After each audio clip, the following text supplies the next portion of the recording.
Two my channel Shreeji Food Art. આજે હું તમને બતાવવા જઈ રહી છું modern street style bread pakoda, જેમાં થોડું સલાડ અને માયોનું ટ્વિસ્ટ છે.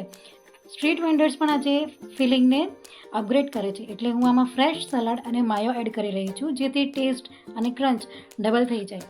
તો જોઈ લઈએ આપણે કે આમાં આપણા પહેલાં શું જો મીડિયમ સાઇઝની બ્રેડ લઈશું, પછી એમાં બાફેલા બટેકા લઈ લઈશું, પછી આપણે એમાં ધાણા જીરું પાવડર, લીંબુ, ગરમ મસાલો, ખાંડ, લીલા ધાણા, મીઠું, અને પછી સલાડમાં જોશે આપણે કોબીજ, ગાજર, બીટ, શિમલા મિર્ચ અને ચટણી, લીલી ચટણી, અને પછી બેસન અને માયોનીઝ. આપણે બાફેલા બટેકાને મેશ કરી લઈશું. એકદમ સરસ રીતે મેશ કરી લેવાના છે. પછી એમાં આપણે મીઠું નાખશું, એમાં આદુ મરચાંની પેસ્ટ એડ કરવાની છે, લીંબુનો રસ એડ કરવાનો છે, ધાણા જીરું પાવડર એડ કરવાનું છે, લીલા ધાણા પણ એડ કરવાના છે, થોડી ખાંડ એડ કરવાની છે. પછી એની અંદર આપણે ગરમ મસાલો પણ એડ કરીશું અને એકદમ સરસ રીતે બધું મિક્સ કરી દઈશું. આપણે એકદમ જેન્ટલી મિક્સ કરવાનું છે. આપણું બધું જે મિશ્રણ છે બધું મિક્સ થઈ ગયું છે. આજે ઘણી સ્ટ્રીટ સ્ટોલ પર આ સ્ટાઇલમાં બ્રેડ પકોડા મળે છે, એટલે હું એડ કરી રહી છું ફ્રેશ સલાડ. આ સલાડ બ્રેડ પકોડાને એક્સ્ટ્રા ક્રંચ આપે છે.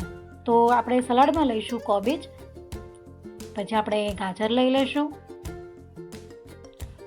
પછી આપણે આમાં કેપ્સિકમ પણ લઈ લઈશું, અને આપણે બીટ પણ લઈ લઈશું. બીટ આપણે તમને જેટલું પસંદ આવે એટલું તમે લઈ શકો છો. આમાં તમે ડુંગળી પણ લઈ શકો છો. પછી આપણે એમાં સ્વાદ પ્રમાણે મીઠું અને મરી લઈ લેવાના છે. પછી આપણે એને સારી રીતે મિક્સ કરી દઈશું. બાઉલમાં આપણે બેસન લઈ લઈશું, એની અંદર સ્વાદ પ્રમાણે મીઠું, અને આપણે અજમો લઈ લઈશું, 2 ચમચી ચોખાનો લોટ લઈ લઈશું, અને 1 ચમચી આપણે રવો નાખવાનો છે, જેનાથી એકદમ ક્રિસ્પી થશે. પછી આપણે ખીરું બનાવી લઈશું એકદમ સરસ.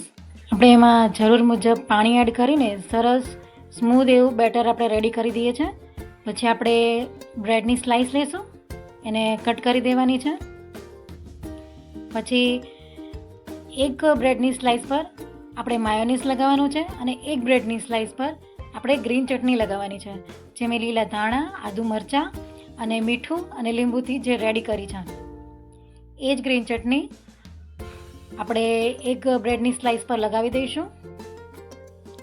એકદમ સરસ રીતે લગાવી દેવાની છે. તમે આમાં લસણની ચટણી પણ લગાવી શકો છો. જે બ્રેડ સ્લાઇસ પર આપણે ગ્રીન ચટણી લગાવી છે એમાં આપણે બટેકાનું ફિલિંગ લગાવશું, અને જે બ્રેડ સ્લાઇસ પર આપણે માયોનીઝ લગાવ્યું છે એ બ્રેડ સ્લાઇસ પર આપણે સલાડ લગાવી દેવાનું છે. હવે આપણે જે બેસનનું બેટર રેડી કર્યું છે એની અંદર આપણે ખાવાનો સોડા એડ કરી દઈશું થોડોક, અને પછી આપણે એને હલાવી લઈશું. હવે આપણે ધીમા તાપે તેલ ગરમ કરવા મૂકી દઈશું. મીડિયમ ફ્લેમ ઉપર ફ્રાય કરી લઈશું, જેથી બહારથી ક્રિસ્પી અને અંદરથી સોફ્ટ થાય. એને આપણે ગોલ્ડન બ્રાઉન થાય એટલે આપણે એને બહાર કાઢી લેવાના છે. તો એકદમ crispy modern street style bread pakoda ready છે. તમે જોઈ શકો છો એકદમ સરસ ક્રિસ્પી થઈ ગયા છે. તો રેડી છે આપણા બ્રેડ પકોડા, એકદમ crispy modern street style bread pakoda. જો તમને મારો વિડીયો પસંદ આવ્યો હોય તો લાઈક કરજો, શેર કરજો અને સબસ્ક્રાઈબ તો જરૂર કરજો. અને કમેન્ટમાં મને કહેજો કે તમને બ્રેડ પકોડા માયો સાથે યા વિધાઉટ માયો કેવી રીતે પસંદ કરો છો.